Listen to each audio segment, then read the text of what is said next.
Bonjour, vous êtes bien sur le Rewind, l'émission de sonvideo.com. Je suis Olivier Cachin et nous allons parler aujourd'hui non pas d'un chanteur, non pas d'un groupe, non pas d'un producteur, mais d'un réalisateur, mais qui est aussi musicien. Je veux parler bien sûr de John Carpenter. John Carpenter dont on fête aujourd'hui, cette année en tout cas, les 50 ans du premier film Dark Star. John Carpenter sur le Rewind, c'est parti.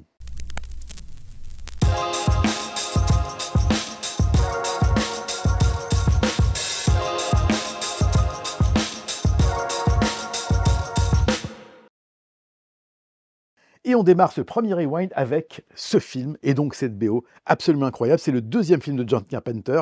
On est en 1976 et le film c'est Assault on Precinct 13, très sobrement traduit en français par Assaut. Un film à extrêmement petit budget puisque il y a quelques dizaines de milliers de dollars. Certains des figurants seront d'ailleurs le réalisateur lui-même et puis quelques-uns de ses amis. Un film étonnant puisqu'il raconte l'histoire de l'attaque d'un commissariat de police la nuit par un groupe mystérieux d'individus.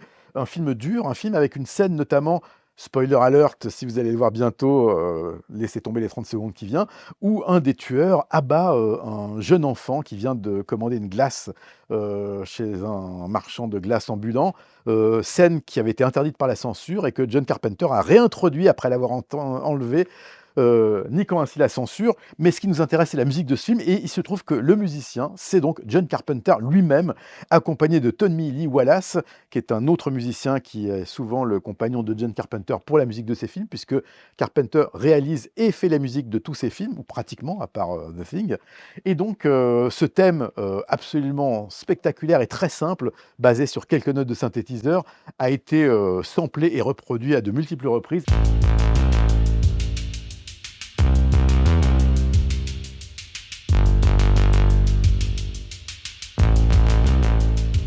Et on notera notamment le Bambata's Theme, le thème de Bambata, par Afrika Bambaataa, qui n'est autre que le thème réorchestré de Assaut sur le Precinct 13. Donc une musique violente, brutale, mais une musique très simple, une musique qui donne le là de ce que sera la bande-son des prochains films de John Carpenter. Le suivant, vous le connaissez, mais en attendant, on s'attarde un petit peu sur Assaut, le premier banger musical et vidéo de John Carpenter. Le Rewind John Carpenter, deuxième partie, avec un film dont le titre français a été complètement oublié, c'était La Nuit des Masques, un titre un petit peu ringard pour un film qui est un des premiers slashers de l'histoire du cinéma américain. On parle bien sûr de Halloween. Halloween sorti en 1978, Halloween dont là aussi la bande-son a été faite par John Carpenter. Alors il y a eu plusieurs versions, hein. Ça, c'est le Halloween remake avec Jamie Lee Curtis qui reprend son rôle du film de 78. Ça, c'était aussi une autre édition, hein. Il y a eu également, évidemment, le thème qui a été repris notamment par Trent Reznor, comme on le voit sur ce maxi avec Atticus Ross, hein. Et puis, toutes les suites d'Halloween, hein, voilà, le 2, on va vous épargner les autres puisqu'il y a environ 13 films autour d'Halloween, 1, 2, 3, 4, 5, etc., jusqu'à la trilogie de fermeture. Halloween, c'est évidemment ce thème aussi simple que celui de Assault on Precinct 13, c'est-à-dire quelques notes de piano, une angoisse diffuse.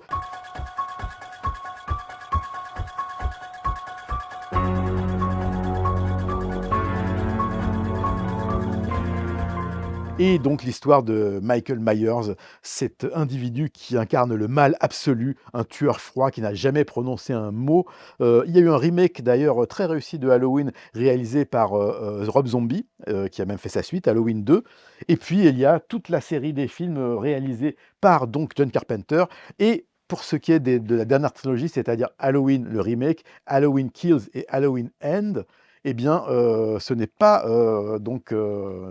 John Carpenter qui réalise, mais c'est lui qui fait la musique et qui reprend et qui décline à l'envi ce thème incroyable, le thème d'Halloween, ces quelques notes qui tout de suite font émerger dans notre cortex cérébral cette citrouille qui brûle, ce couteau et ce masque. Pour la petite histoire, si vous ne le saviez pas, le masque du tueur d'Halloween, le masque de Michael Myers, eh bien c'est en fait la réplique d'un masque du capitaine Kirk, oui, William Shatner, l'acteur de Star Trek. Comme quoi, l'espace mène à tout, y compris jusqu'à cette nuit d'Halloween, donc une des BO les plus spectaculaires signée John Carpenter. Le Rewind John Carpenter, troisième partie, et cette fois-ci, on va plonger dans un futur proche, enfin, le futur du passé, puisque l'année est 1997, mais le film étant de 1980, c'était le futur. Aujourd'hui, c'est notre passé et c'est Escape from New York, traduit en français par New York 1997, où cette fois-ci, John Carpenter, qui signe toujours la BO, s'est associé avec Alan Howarth pour un son avec des drones, avec des ambiances, un film assez sombre, un film qui cache bien son petit budget. La seule scène où vraiment on comprend qu'il n'y a pas d'argent, c'est quand l'avion du président de la République qui s'écrase dans Manhattan, Manhattan qui est devenu une espèce de gigantesque prison à ciel ouvert, est vu sur un écran vidéo, un petit peu comme un jeu de ping-pong. Vous savez, les premiers jeux vidéo avec les boules qui bougent comme ça. Ça coûte moins cher que de fabriquer un avion qui va s'écraser sur une tour. C'était avant le 11 septembre, hein. Mais l'idée était là. Donc, un film avec Isaac Hayes dans le rôle de l'espèce de super vilain. Et puis, évidemment, ce héros, Snake Plissken, qui est une espèce de super badass qui va devoir récupérer le président américain, joué par Donald Pleasence, dans un environnement très hostile, avec cette musique donc où on a des giclées de guitare signées Tommy Lee Wallace, celui-là même qui était déjà avec John Carpenter sur le premier album.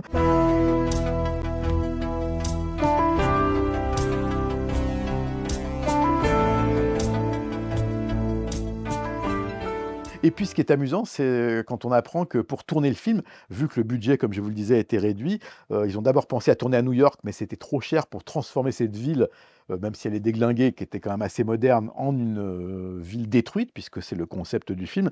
Et donc, il y a des assistants de production qui ont arpenté les États-Unis pour trouver la ville la plus déglinguée possible pour figurer New York.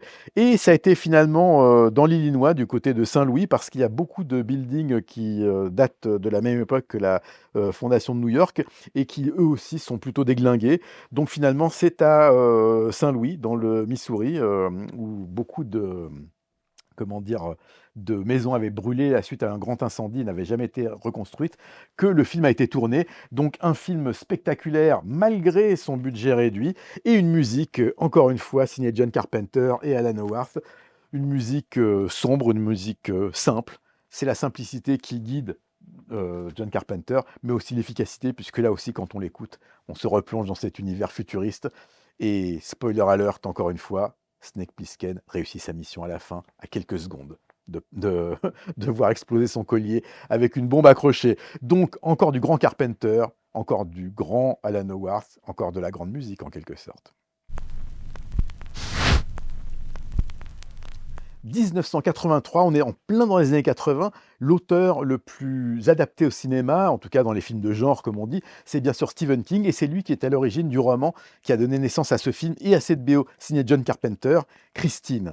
Christine, pourquoi? Ce n'est pas un héros, enfin plutôt si c'est une héroïne, mais l'héroïne n'est autre qu'une voiture, des années 50, de la grande époque de l'Amérique, une voiture un petit peu capricieuse puisqu'elle va s'avérer être un monstre mécanique, tueuse.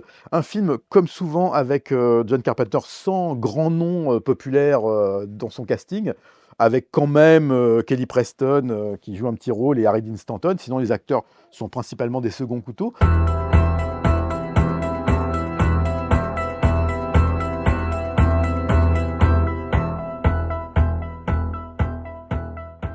Un film qui n'a pas été apprécié par Stephen King, mais en même temps, il faut savoir qu'il y a 2 adaptations de Stephen King qu'il n'a pas appréciées au cinéma. L'une, c'est Christine et l'autre, c'est Shining de Stanley Kubrick.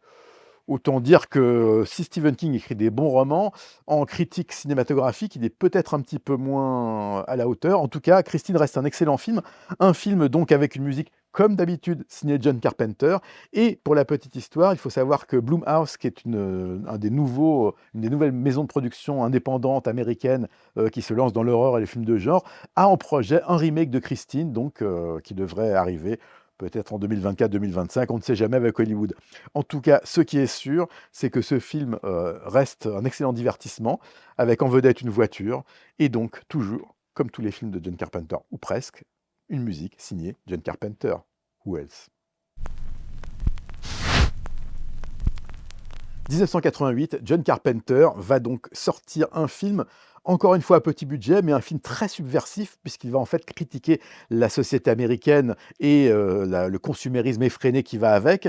Et ce film, qui sera le 5e rewind de cette série, c'est They Live, traduit en français par Invasion Los Angeles, où il retrouve son complice, Alan Howarth, pour la musique.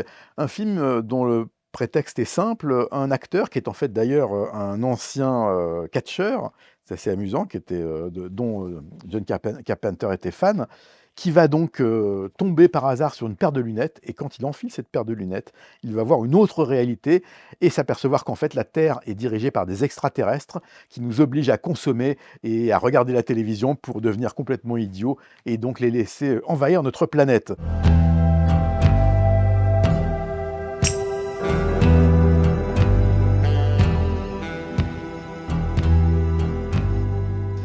They Live, donc Ils vivent en français. Un film donc étonnant avec donc Roddy Piper, comme je vous le disais, qui est l'acteur principal, qu'il avait rencontré dans une cérémonie de catch, WrestleMania 3 en 1987.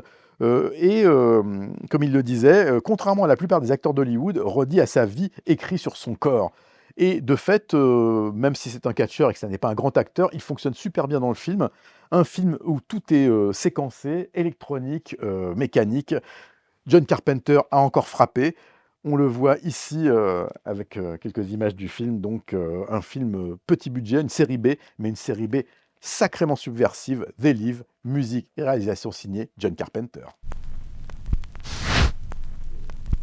C'est la fin de ce rewind consacré à John Carpenter, metteur en scène, mais aussi, on l'a vu, musicien, accompagné de ses amis. On se retrouve très vite pour un prochain rewind. D'ici là, commentez. Est-ce que vous avez d'autres films de Carpenter ou d'autres BO de Carpenter que vous auriez aimé voir? Abonnez-vous, likez la page et à très vite les amis. Salut!